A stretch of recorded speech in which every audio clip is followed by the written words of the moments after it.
Evangelho, vínculos e compromissos. Antes do nascimento, preparação. A poltrona onde o corpo repousa agora parece fundir-se ao silêncio da sala, enquanto o ar, antes carregado pelas vibrações do dia lá fora, torna-se gradualmente mais leve, quase etéreo.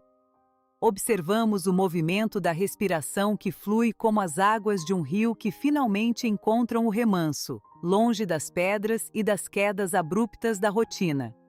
Os sons da vizinhança, o latido de um cão ao longe ou o motor de um veículo que passa, tornam-se apenas molduras distantes para o quadro de introspecção que se pinta neste ambiente. Existe uma luminosidade suave que não provém das lâmpadas elétricas, mas de uma disposição íntima em sintonizar com frequências mais altas, onde as paredes do lar deixam de ser limites físicos para se tornarem membranas sensíveis à espiritualidade. A mente, habituada ao galope dos compromissos materiais, experimenta o desatrelar das preocupações imediatas, permitindo que a percepção se amplie para além do que os olhos podem ver. Prece de abertura. Amado Mestre Jesus, guia incondicional de nossas trajetórias, e equipe espiritual que vela por este domicílio, elevamos nossa gratidão pela oportunidade do estudo. Pedimos que vossas energias de paz e equilíbrio higienizem cada canto deste lar e fortaleçam os laços de fraternidade entre nós. Que a compreensão das leis divinas ilumine nossa razão, transformando o conhecimento em prática viva de amor. Que os mentores aqui presentes nos auxiliem a absorver a essência da lição programada. Está aberto o trabalho de Evangelho no lar de hoje. Leitura. Conforme consta em O Livro dos Espíritos, na questão 258, o espírito, antes de retornar à vestimenta carnal, possui a faculdade de escolher as provas que julga necessárias para sua ascensão.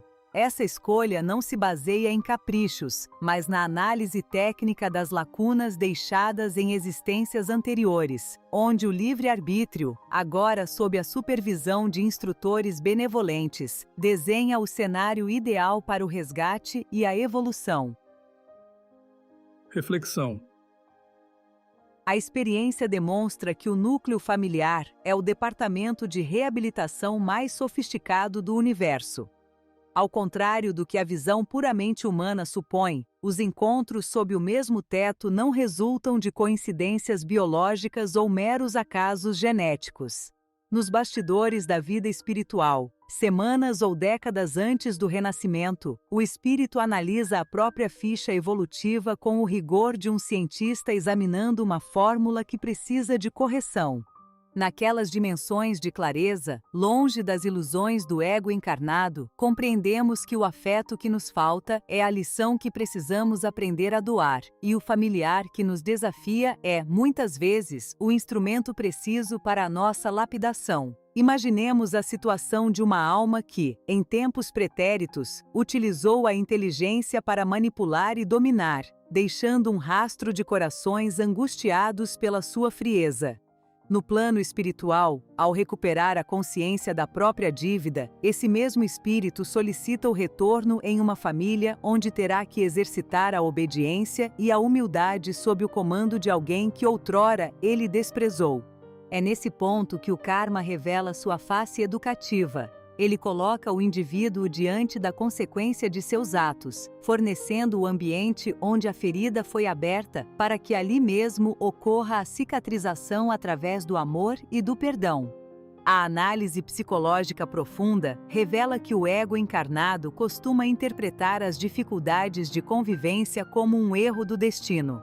Pensamos que o pai severo, a mãe distante ou o filho rebelde são obstáculos à nossa felicidade, quando, na verdade, são eles os professores contratados por nós mesmos para o curso intensivo de paciência e tolerância. O conflito da alma surge justamente quando a nossa vontade atual colide com a programação que estabelecemos em estado de liberdade espiritual. O espírito sabe que precisa daquela convivência para crescer, mas a personalidade humana, mergulhada na densidade da carne e nas facilidades do mundo, prefere o caminho da menor resistência. Notamos que a textura dos vínculos domésticos varia conforme a necessidade da colheita. Existem famílias que são portos de repouso, onde espíritos afins se reencontram para fortalecer as energias após batalhas árduas. Contudo, na maioria das vezes, o lar funciona como uma câmara de compensação fluídica. A vibração de irritação que sentimos diante de um comentário de um parente é o sinalizador de uma imperfeição que ainda carregamos. Se o outro tem o poder de nos tirar a paz, é porque a nossa paz ainda é uma construção frágil, dependente de condições externas que não controlamos. A oportunidade de aprendizado espiritual está em reconhecer que cada membro da família traz consigo uma parte do nosso próprio passado. Ao olharmos para o cônjuge com quem temos dificuldades de diálogo, estamos, na realidade, encarando a necessidade de desenvolver a escuta que negamos a tantas outras pessoas em vidas anteriores. O karma não deve ser visto como uma sentença estática, mas como um processo dinâmico de correção de rota. No momento em que decidimos mudar a nossa resposta vibratória diante da provocação familiar, começamos a alterar o roteiro que estava previsto para ser de dor, transformando-o em um caminho de superação. A vida espiritual ensina que nenhum compromisso é assumido sem que tenhamos a capacidade de cumpri-lo. Se estamos inseridos em determinado contexto de provas familiares, é porque possuímos os recursos internos necessários para triunfar sobre as sombras do ressentimento. O esquecimento do passado, longe de ser uma falha da natureza, é a garantia de que poderemos agir com sinceridade. Sem o véu que cobre as lembranças de antigas inimizades, a convivência seria insuportável. Assim, a vida nos oferece uma folha em branco para que escrevamos uma nova história de afeto, utilizando a tinta do esforço presente para apagar as manchas do ontem. É fundamental compreender que o sucesso da encarnação não se mede pela ausência de conflitos, mas pela qualidade da nossa reação perante eles. A alma que consegue manter a serenidade e a benevolência em um lar difícil está diplomando-se em virtudes que a acompanharão por toda a eternidade. Cada gesto de renúncia em favor da harmonia do grupo é um depósito de luz em nossa conta divina. O progresso real ocorre no detalhe invisível, na paciência renovada a cada manhã e na aceitação mansa das idiosincrasias alheias, sabendo que nós também possuímos arestas que os outros estão sendo convidados a suportar. Prece de irradiação.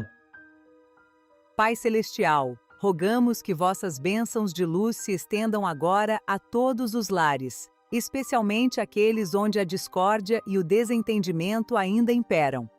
Irradiamos nossa gratidão por cada membro de nossa família, reconhecendo neles os companheiros de jornada que aceitamos amar. Pedimos proteção especial para os animais de estimação que convivem conosco, para que também recebam o amparo fluídico necessário. Que esta casa seja um posto de socorro espiritual, onde o cansaço encontre repouso e a dúvida encontre o esclarecimento. Como aplicação prática para esta semana, buscaremos o exercício da gratidão consciente. Ao longo dos próximos 7 dias, escolheremos um familiar com quem tenhamos dificuldade e realizaremos, em silêncio, um gesto simples de gentileza, uma tarefa feita sem ser pedido, uma palavra mais mansa, uma escuta sem interrupção. Que esse gesto seja o nosso exercício de escola, buscando a formatura no amor. Encerramento. Agradecemos o amparo recebido e a inspiração colhida. Que a luz do Cristo guie nossos passos na jornada da semana. Está concluído o trabalho de Evangelho no lar de hoje. Que assim seja.